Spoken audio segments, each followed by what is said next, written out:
Paper leak के मामले बहुत सुने होंगे। वहीं महाराष्ट्र टीचर एलिजिबिलिटी टेस्ट, ये महाटेट भी काफ़ी कंट्रोवर्सी में रहा क्योंकि पेपर लीक का इसका किस्सा भी कुछ अलग था।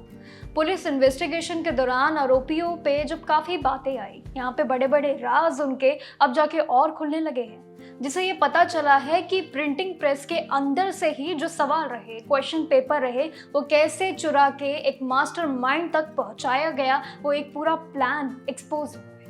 इन्वेस्टिगेशन में ये भी जरूर सामने आया है कि प्रिंटिंग प्रेस के अंदर जिन भी क्वेश्चंस यानी कि जो भी सवाल रहे, उन क्वेश्चन पेपर पे जो भी प्रिंटिंग की थोड़ी बहुत कमी या इंक के दाग होते थे, बस वहीं से प्रूफ मिला। उन्हें यहाँ पे सबसे बड़े यानी कि प्रूफ की वजह भी मिली और जहाँ पे ये पूरा मामला एक अलग एंगल में देखने को मिला, और जो कि ये नीट पेपर लीक के बाद महाराष्ट्र की ये पूरी टेट का सबसे बड़ा पेपर लीक भी माना जाता है। यानी कुल मिला के सिंपल जिन भी क्वेश्चन पेपर पे प्रिंटिंग की थोड़ी बहुत जहाँ पे कमी रह गई, यहाँ तक कि इंक भी जो दाग लगे थे उन्हें भी डिस्पोजल बॉक्स में यानी कि कूड़ेदान में फेंक दिया गया था, और वहाँ पे ही पूरी निगरानी कभी रखी भी नहीं जाती थी क्योंकि वो एक कूड़ेदान था। और भाई इसी का फायदा उठा के प्रेस में ये 20 साल से काम करने वाले जो कि बाबूलाल कुशवाहा और नरेश कुमार के दोनों नाम सामने आए, जिन्हें उर्फ निक्की के नाम से जाना जाता है। ये पूरी खबर जो है ये डिस्पोजल बॉक्स में यानी कि पूरे क्वेश्चन पेपर को रैप अप करके एक बड़े प्लान के जरिए इसको छुपाया जाता था।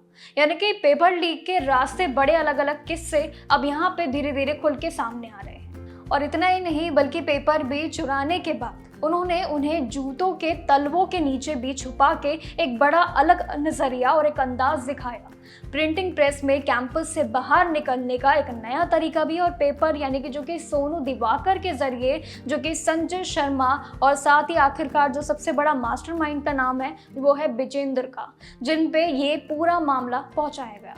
विजेंद्र ने पहले ही सोनू को प्रिंटिंग प्रेस पे ये नजर रखने के लिए सबसे बड़ा प्लान भी शेयर किया, जो ये दिख रहा है आपको। और वहीं कहीं ना कहीं प्रिंटिंग शुरू होते ही उसने बाकी टीम को भी इन्फॉर्म कर दिया था कि इस तरीके की प्लानिंग ऐसे ही आगे कंटिन्यू रखनी है।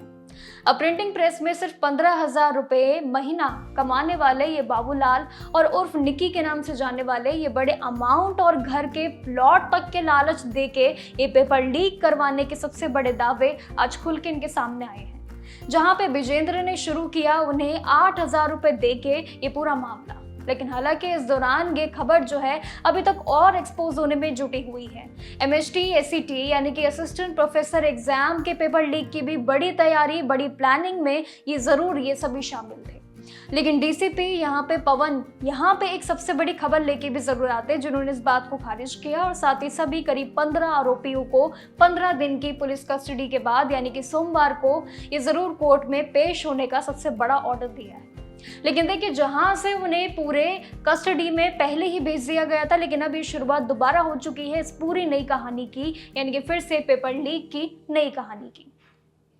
तो कहीं ना कहीं नीट पेपर लीक का अभी विवाद शुरू अभी तक रहा, जो अभी तक खत्म नहीं हो रहा है, तो कहीं ना कहीं वो भी लगातार चल रहा है। और कहीं ना कहीं महाराष्ट्र का एक नया एंगल बनता जा रहा है पेपर लीक का। जिस तरीके से नीट को लेके नए नए एंगल खुलते जा रहे हैं, वहीं महाराष्ट्र भी इन दिनों काफी विवादों में बना हुआ है, सिर्फ अपने एजुकेशन पॉलिसी पे और साथ ही पेपर लीक के जितने नए दावे हैं। लेकिन कहीं ना कहीं आज की स्टोरी में ये बड़ा एक कमाल का अंदाज दिखा है, जो पेपर लीक के जितने भी स्कैम होते हैं, जितने भी ग्रुप होते हैं, आखिर किस तरीके से ये प्लानिंग करते हैं, जो CBI के जरिए अब धीरे धीरे खुल के चीजें सामने आ रही है। लेकिन आपका क्या कहना है इस पूरी स्टोरी के बारे में कमेंट सेक्शन में जरूर बताइएगा। बाकी जानकारियों के लिए देखते रहिएगा जागरण जोश।